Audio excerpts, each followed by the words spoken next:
How are you feeling tonight? Mad, sad, glad, scared? Me, I am mad, 1 out of 10, sad, 5 out of 10, glad, 8 out of 10, scared and excited, 8 out of 10. What about yourself? How are you feeling? If you have a journal, journal it down, of course, and if you'd like to share it with me, in the comments. So, what have you been working on this week? Me, I've been taking a look back at old video footage and working on two key principles. One key principle in taichi and the other in kungfu. So I've been watching back a video actually that dates back to 2013, and it's of Simo's private lesson with Master Chen, our teacher. Simo and I started Practical Method together, and when Master Chen came for the very first workshops here in Perth, we captured the opportunity and had a couple of private lessons each for ourselves. And the one that I've been watching is actually where Simo was showing Master Chen her positive and negative circles. And the first thing Master Chen said was, I want you to, when you hold your hand out, anchor the hand in space, anchor your shoulder, and notice there's a triangle, and I want you to push the elbow in to the middle. So, look, actually, I'm just going to leave the desk and let's take a look.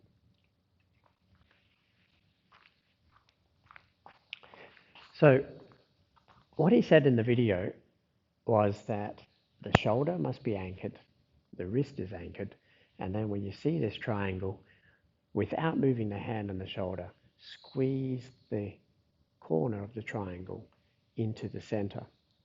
So once you do that, you'll feel that there's a structure in the arm. Then I started to think for myself, where are the other triangles, right? So there's a triangle from my front knee to my shoulder to my hand. Bring my shoulder into this line. There's a triangle from my knee and my kwa and my shoulder. Hold the shoulder, hold the knee, bring the kwa into that line. Of course, there's a triangle from my front knee, my rear knee, and my dantian. Hold the knees in place and squash the dantian down into the line. And then I started to look and I realized that from my rear heel to my rear kwa and my rear knee, lock those two and bring the knee into that line. So are you trying this with me? It's pretty cool, isn't it? So when you think about it, when you're in this position and you find these triangles, instantly what's happening is that we're creating structure within the body. So after watching that video, I thought, wow, that's really cool. I'm going to incorporate that and bring it into all of my practice, which I've been doing for the last week. Let's go back to my desk. So, my Kung Fu. Once again, I've been looking back at some old footage, and it's of my father practicing, well, actually, it was of the mid-1970s, so 1973, when, or 74 actually, 74 when he went back to Hong Kong to learn from his grandmaster. And every time he learned something new, what he would do is he would ask his teacher, his master, to help hold a movie camera and record him. Now, it's really cool because, as you know, our style is based on the Dungong Jiao Tong, the Southern Praying Mantis style. And, you know, all of those romantic stories of being on the rooftops of Hong Kong, well, that's exactly where these were shot, on the rooftop of the apartments in Hong Kong. So the thing that I noticed was that my father was learning this new drill, and this drill happens to be one of my favorite hand drills. And I've been, over the last few months, rekindling my desire to practice this drill and recognizing the love I have of this drill. So I've been looking at the detail, and one of those detail parts is noticing how rigid the body is, and the hand just leaves the body outwards. And I thought, wow, um, where does that happen in all the rest of my practice?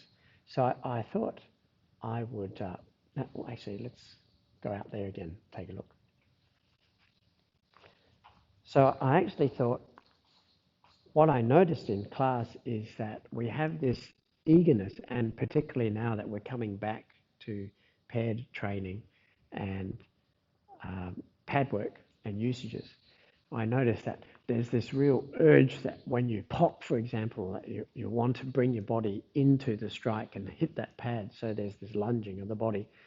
Yet when we practice the drills, we maintain the concave shape, and the hands just strike out without the body having to lunge forward when we strike. So I want you to follow me. We're just going to do biu together. Lock the body by pulling the head up and pushing the shoulders down. And the dantian must be solid, so you want to push that into the floor. Biu sao. Lock that shoulder, cup that chest. Can you feel that? Follow me.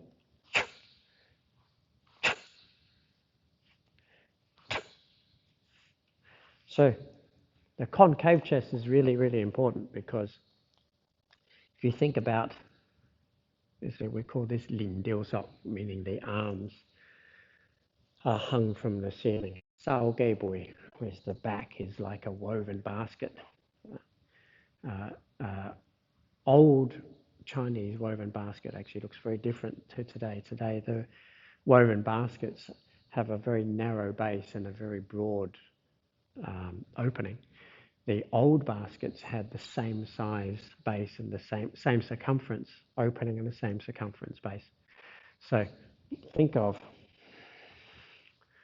your kwa both opening, and it's like your pelvis forms this bowl that reaches around your opponent, like so.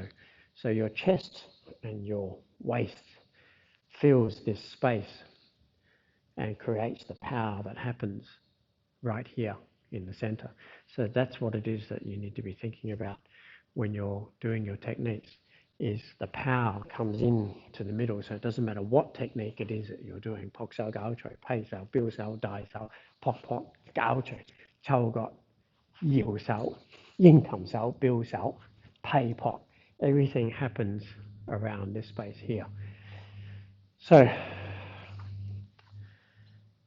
it's been a whole lot of fun for me, actually, working on getting back into my gingmo drills. So I'm really keen to hear what it is that you've been working on over this last week. Tell me what you've been doing. Share it in those comments below, and we'll take a look in class. Oh, before you go, I want to show you something really cool. Some usages from a series of videotapes that I made back in the late 1990s, early 2000s for students. Let's take a look. Pop, so, grab, gao choi. Of course, you repeat this several times. So you can see here that's me. Instructor, number of times may vary. Me with Let's look here, at the fundamental usages, applications to the combination. Back then, every combination the school was called the Mapusu Kung Fu School, of course. And we must remember that's the altar, gingmo, you can see there in the background. To strike your opponent down this is black belt. Point in time.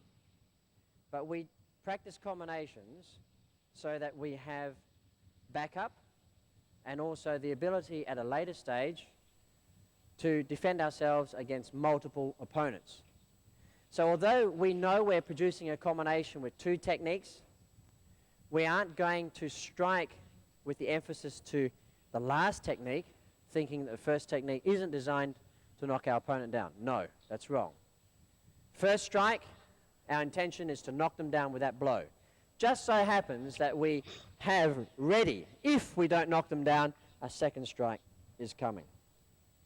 Okay. Now there are several scenarios. The first one always is we employ the philosophy, yi gong wei sao, yoi bat ho dong, which means I'm going to attack when I believe my life is being threatened, even if my opponent has his hands down or is not in a ready position to strike me.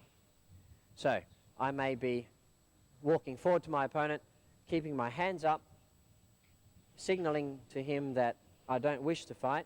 At this point, I know he's not going to let me go, so my first instinct is to attack. So the poksao goes and strikes directly under the jaw.